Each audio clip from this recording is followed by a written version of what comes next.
ভীষণ আন্তরিকতার সাথে রান্না করা কিছু খাবার দিয়ে সাজানো আজকের লাঞ্চের থালা, যেখানে প্রথম পাতে খাওয়ার জন্য রয়েছে শিম বাটা, এরপর রয়েছে লাল শাকের চচ্চড়ি, বেগুন ভাজা, গোল গোল করে আলু ভাজা, 1 কিলো ওজনের একটা ভোলা ভেটকি আনা হয়েছিল, সেটাই সর্ষে বাটা দিয়ে মাখো মাখো ঝাল রান্না করা হয়েছে।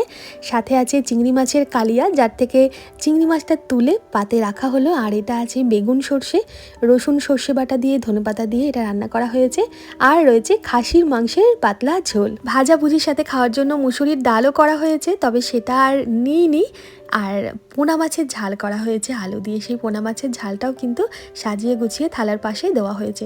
এই সমস্ত কিছু দিয়ে সাজিয়ে গুছিয়ে মিঠাইয়ের দিদুন আমাদের খেতে দিয়েছে, কারণ আমরা রয়েছি মিঠাইয়ের মামার বাড়িতে, মিঠাইয়ের মামার বিয়ে উপলক্ষে। আর অনেক দিন পর পর আসলে সবাই চায় একটু যত্ন আত্তি করতে, আর এই তার প্রমাণ। মানে পেট পুজো করিয়ে সবাই যত্ন করতে চায়। এছাড়া আমার তো রান্নাঘর থেকে ছুটি থাকেই, ভীষণ আনন্দের সাথে কাটে দিনগুলো, আর কোথা থেকে যে কেটে যায় টেরই পাই না। মিঠাই মামার বিয়েতে কি কি খেলাম, কি কি রান্না হয়েছে তা তো আপনাদের সাথে শেয়ার করবোই, আর তার জন্য আপনাদের আমার সাথে থাকতে হবে। কয়েকদিন আমার চেনা রান্নাঘরের থেকে একটু দূরে এই ভিডিওগুলোই শেয়ার করব। কেমন লাগলো আজকের ভিডিও জানাবেন।